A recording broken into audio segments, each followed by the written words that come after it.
Hello and welcome to a new video by Uncle Pikenier, aka Toe.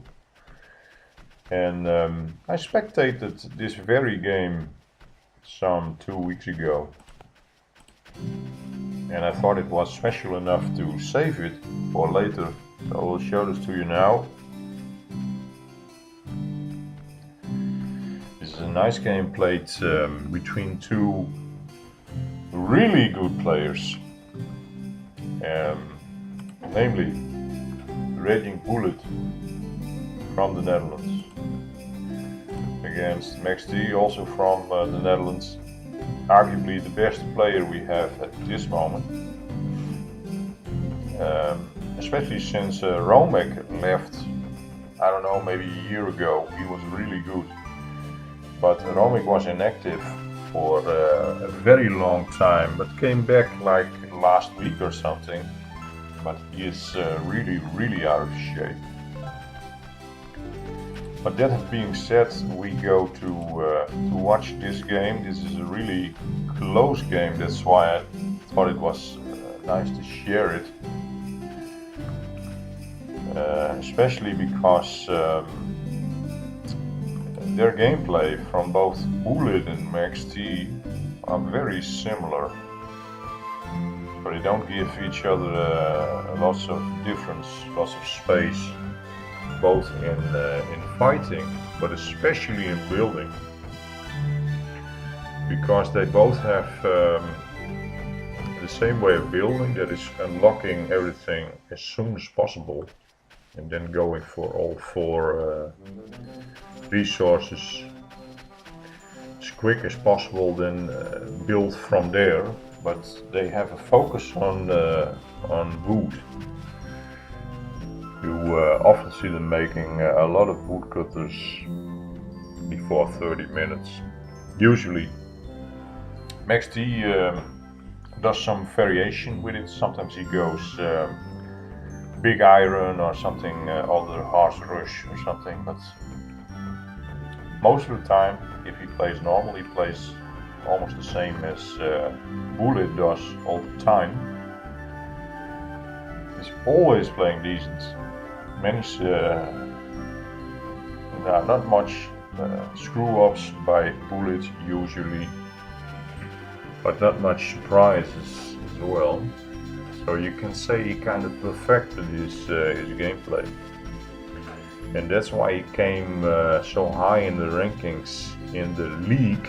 In the league, that is an initiative of Mercenary and Bold, who are both in the RA clan. They came together and thought, what can we do for the community? And they thought up something they call the league, where you can compete with each other 1v1. And it's some sort of ladder. You can post your results after the game on comleague.com, and so you have a list of players, and the one who was on number one, surprisingly, at the time this game was played some 2 weeks ago, was no other than Geronimo from Argentina. And many people underestimated him.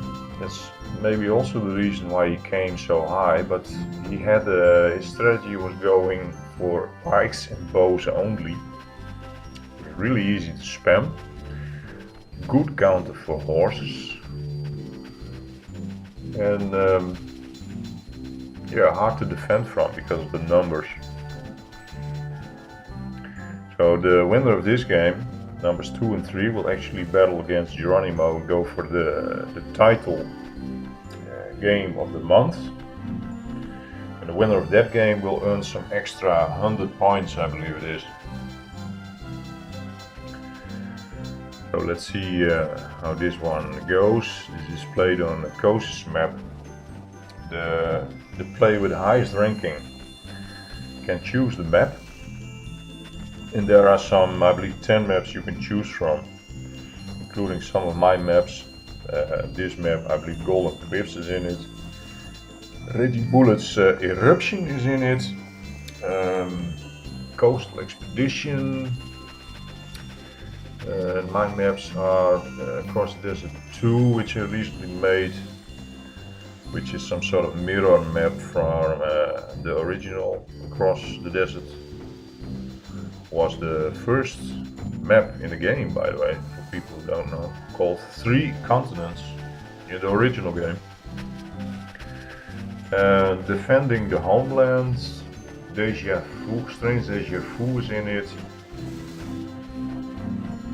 And I forgot a few other maps to mention, but they decided to play on this map. This is Shadow Realm, made by Ghost 12.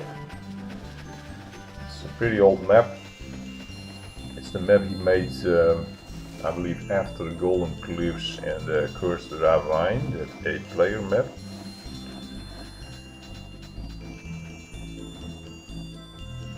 And it has a slow unlock build order.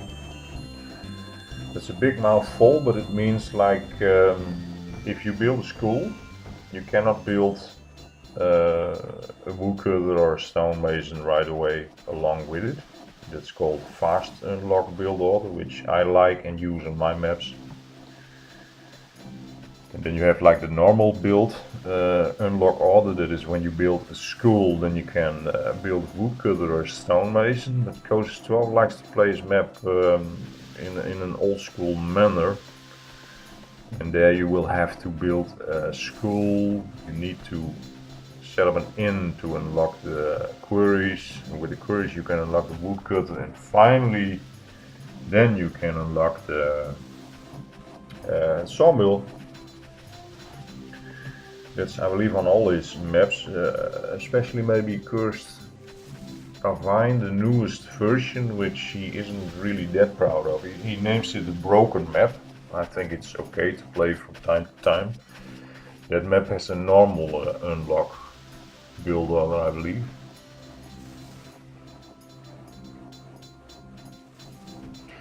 Here we're looking at the first 20 minutes of Raging Bullet.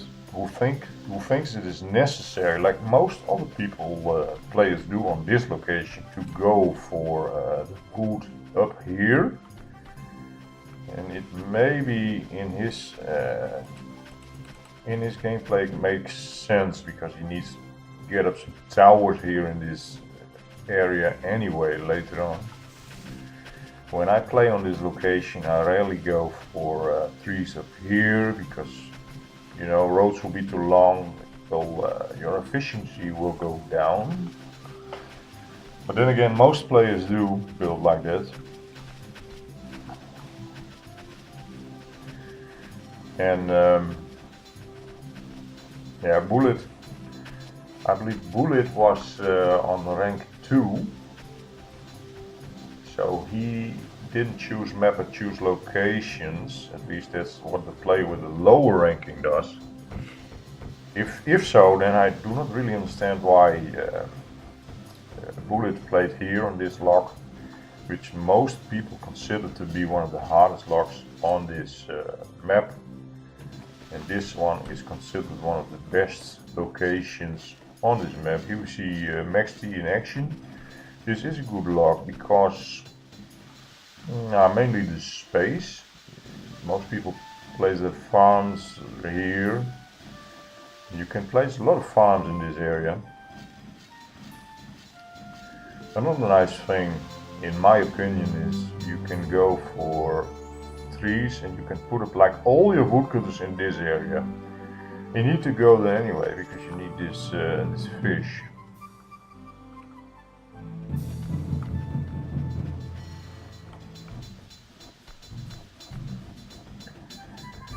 Yeah, like I said, he has he's building the same as Raging Bullet.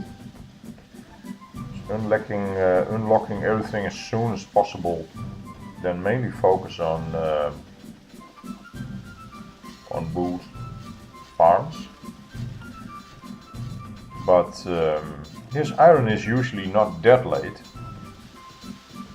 So we'll focus on making shields and armors.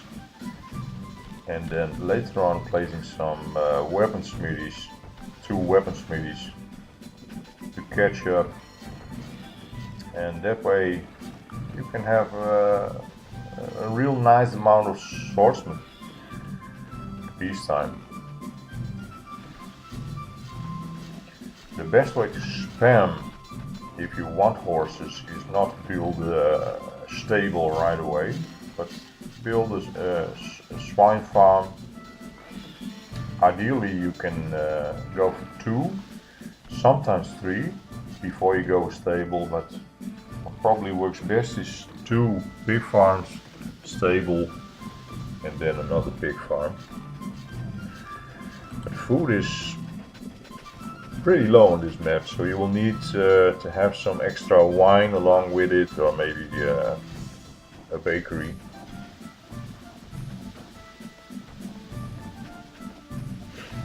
So here you see 33 minutes.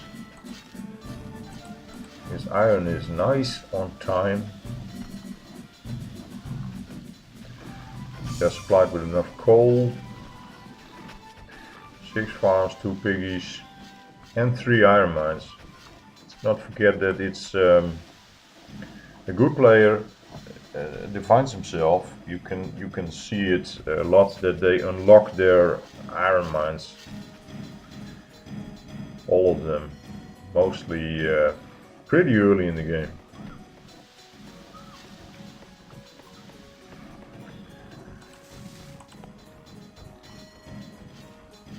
You can see how close they are. You have 52 serfs, 23 builders for Mex T, and the Raging Bullet is 55 serfs and 20 builders. So it's pretty identical. Oh yeah, there is one nice thing. Maybe I can name 2 nice things on this location. One is the extra fish, because this fish in this lake must be shared to this player, which is normally on this location. So you have all 80 fish for yourself. Maybe that's the reason why Raging Bullet chose this location.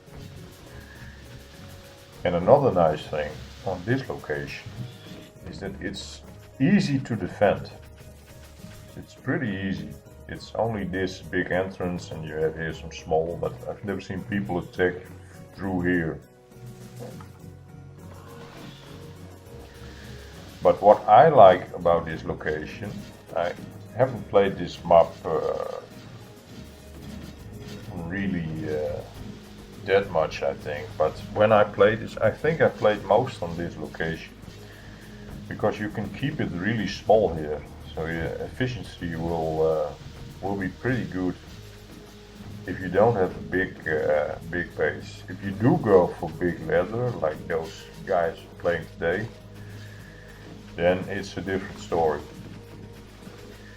You see, Bullet goes for 3 pig farms before connecting is stable, because every good player nowadays goes for some horses at least. Those days where people go for 20 horse, yeah, sometimes you still see it, but it seems those days are gone. TB did it in the past, and Killer still does it today, aka Seam. And Seam is one of the youngest players we have, by the way. He's 18, I believe. But Bullet is also only 18 years old.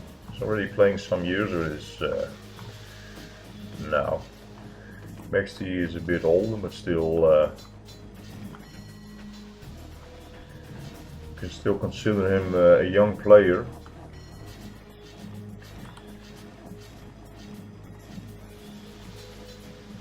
You can see this tactic. It is first used, I believe, by Bloodmaster himself. He was from the Czech Republic, and he was really, in my opinion, one of the best players ever met, besides the founder of the Beer Clan. along with the revolution. I was in it there pretty early myself, and we actually won once a clan tournament with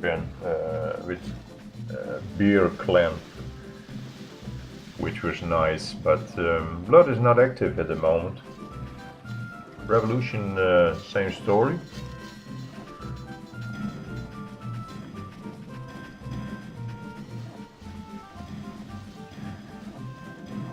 Yeah, and here you can see there's some sort of Mex T edge in his gameplay. He sometimes makes already some vineyards here. But basically the same style, going piggy, stable. But I was telling about the iron, it is like in Blood. I saw the first guy who made only armories, and then later on placed two weaponsmithies to catch up with the swords. And if performed well, then it can be really nice. I see so many people still struggling, like they have too low swords. Peacetime, they cannot catch up. So it is kind of tricky.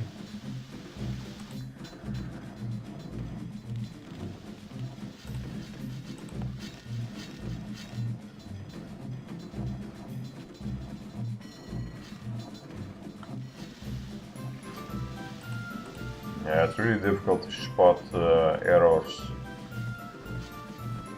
The mistakes they make are like small mistakes. Like for instance this coal mine, you cannot fit one besides here.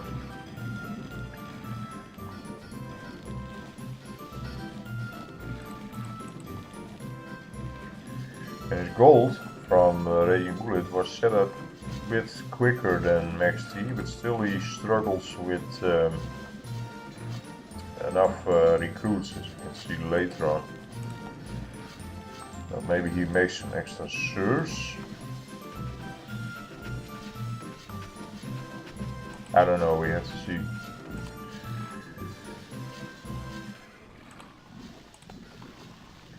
Mex T has 8 farms. He will make a 9th one. Just digging it out here. And he will go for another piggy.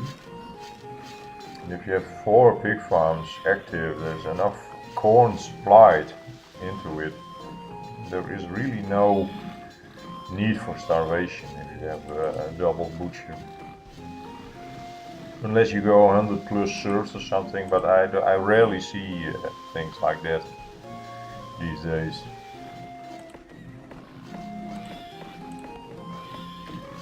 Raging Bullet already has 9 farms, and also make a 4th pig farm.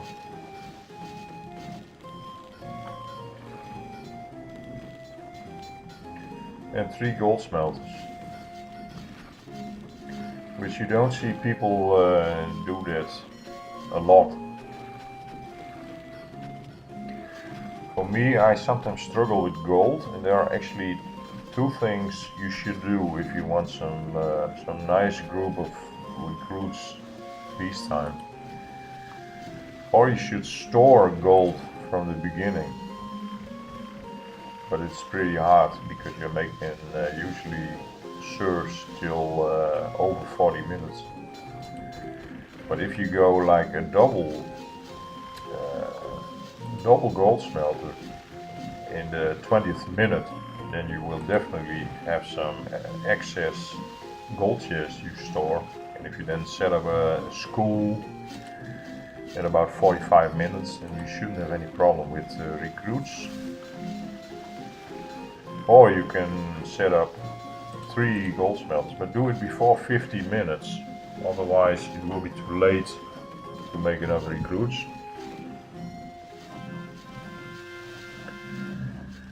Yeah, peacetime is over. They had almost the same army, like almost 40 leather, and then more than 30 30 swords.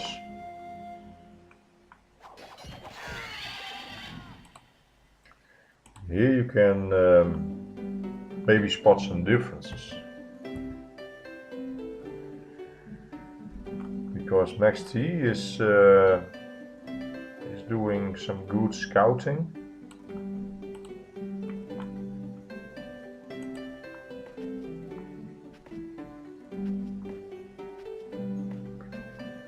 While Bullet is more trying to do some anti-scouting, so it seems.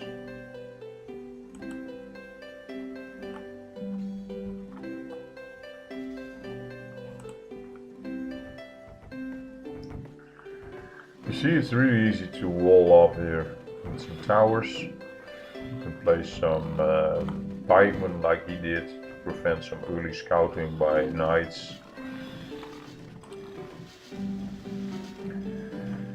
And I thought that this guy had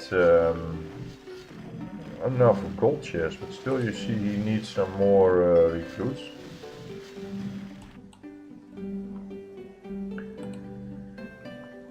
And Mex T, that's a nice thing. He is not a lame player, he is always ready to fight. He will not hide behind towers or mountains or whatever, usually. So he's prepared to fight, he will go to the middle.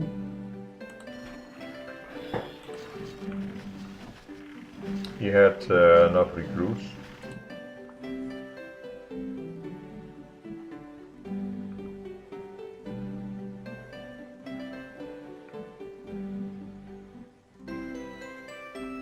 You see that Mex had some nice scouting. He can see all of his moves and his complete army.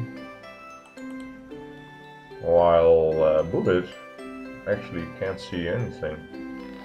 You can see that the troops from Mex are here right under the shroud, but that's about it.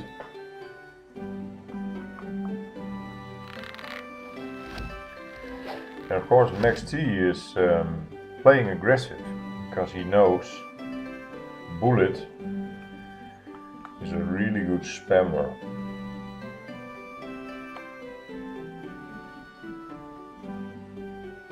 So we'll try to pick a fight pretty soon. And you see battle players are always splitting their troops up.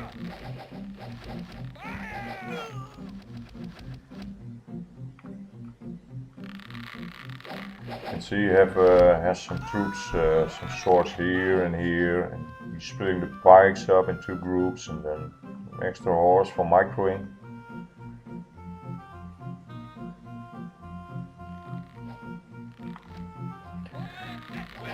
And for Mex, it's the same.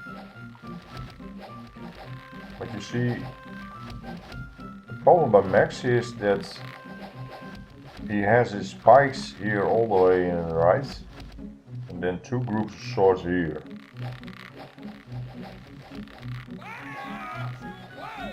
So I have to see how this goes.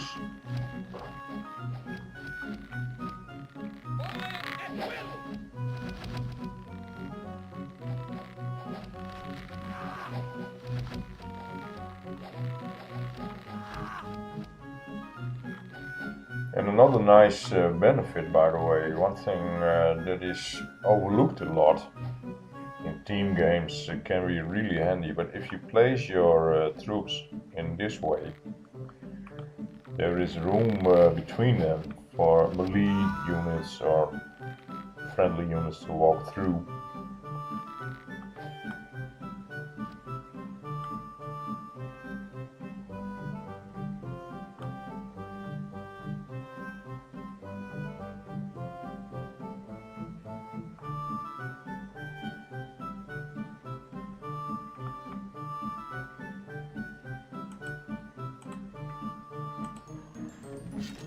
Yeah, there's some more reinforcements. Won't make that much of a difference. Same for Bullet. Bullet already making some new coal mines here. But Mex does the same.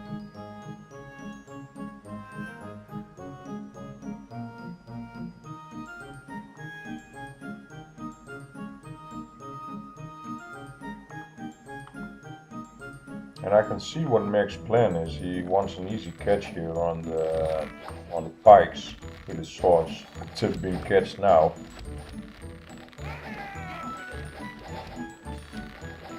But then Raging has some troops here nearby. And this will be a nice catch by Bullet, catching with his swords the group of pikemen by Mex T.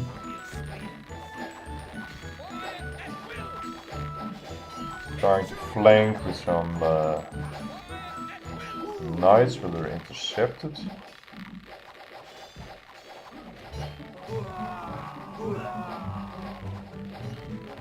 You can see those four knights here going through the middle.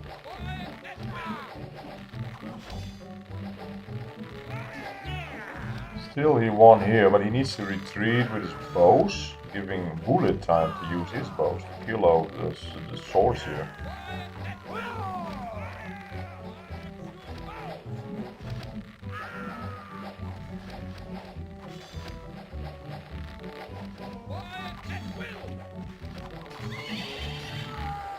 So this fight is lost.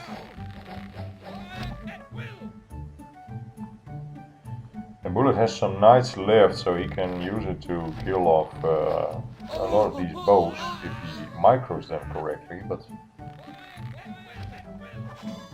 not really paying attention with it.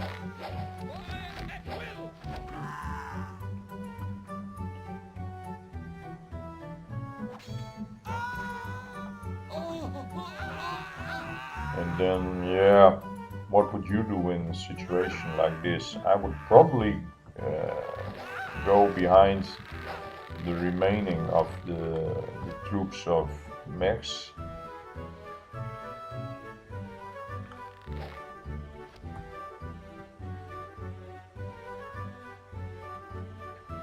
But Bullet thinks, hey, maybe I will go from this side, which has normally few to no towers at all. You have the most room to attack here as well. So we will move all his troops to the left side.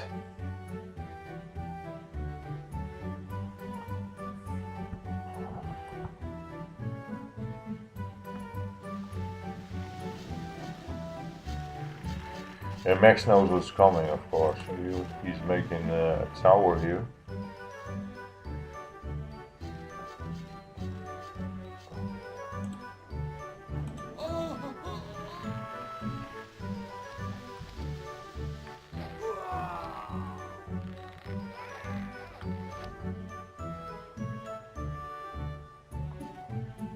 Yeah, and Bullet has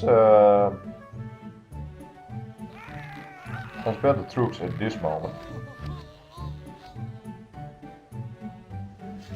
You see that Max is coming with some nice reinforcements as well, especially those two small groups of horses are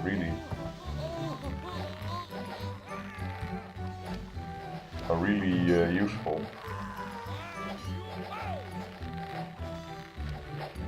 Pulling his bows back a bit, so they are out of range from Bullet's bows.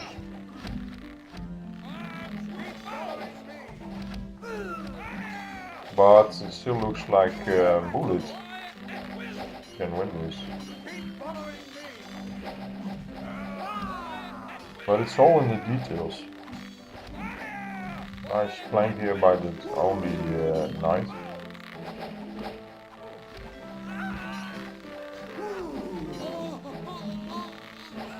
But you know how it goes, small random fights, anything can happen. So Bullet is losing all his melee.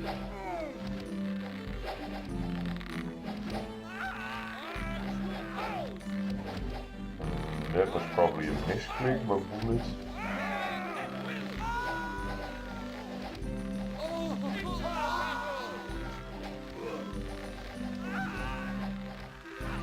Yeah, Bullet needs to retreat.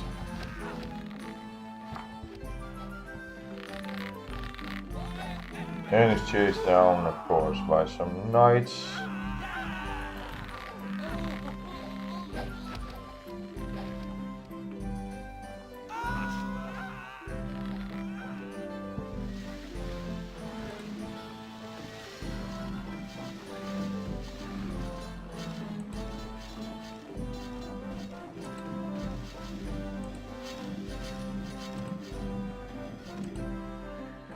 So he has not much left.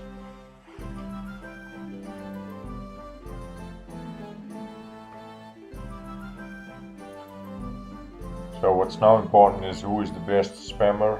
You can set up some decent army at this point, because both had huge losses.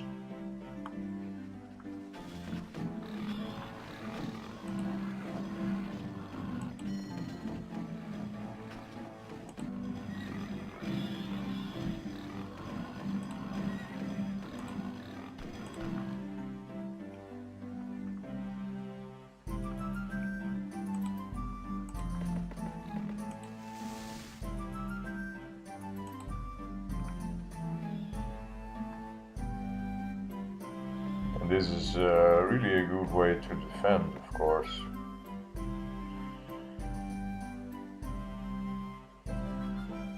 But amount of troops is low.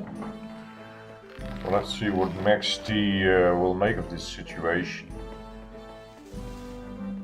You notice he has some little more horse, which is really important, especially in small battles.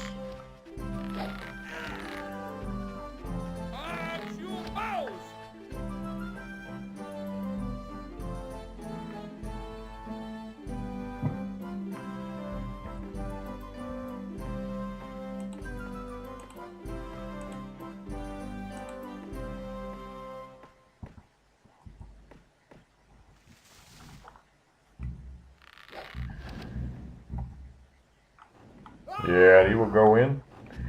Storming is always better, especially when your main group of melee is made out of militia. And while moving, they have less chance to be hit by tower.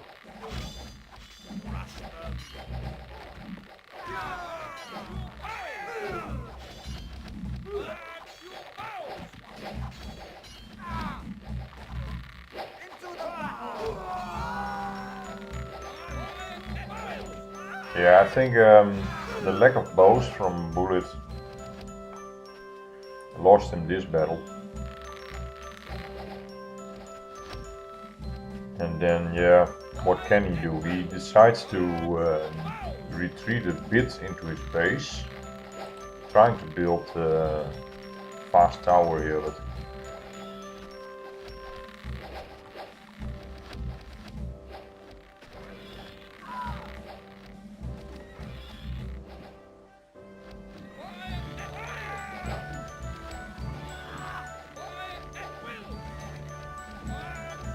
at this point it's possible for Bullet to win, but it will be really hard. Because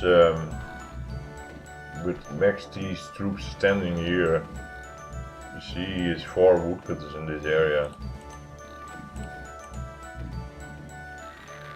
So we'll lose a lot of timber.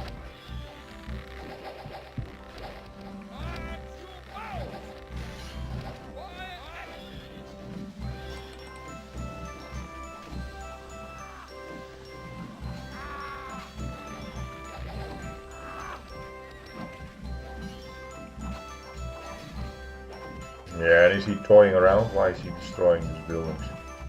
It's not really necessary.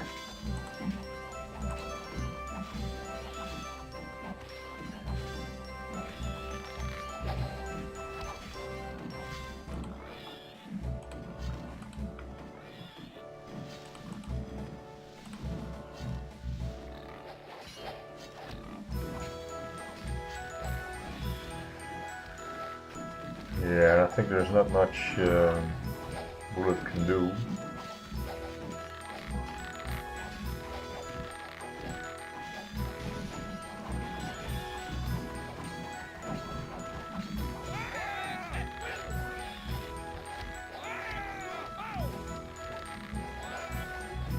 So he goes for one final push.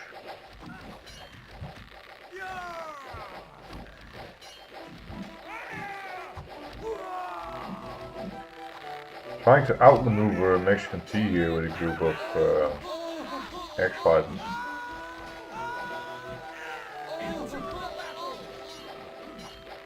But Mex T decides to split his own, and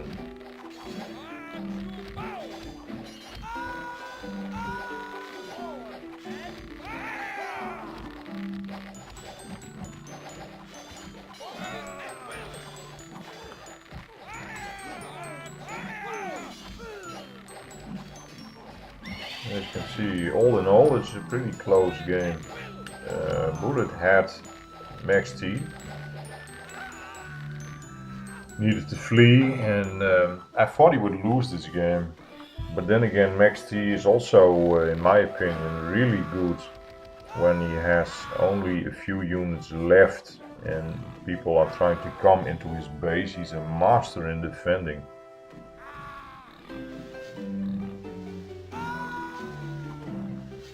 And yeah, he had the same spam, maybe even better spam than Raging Bullet.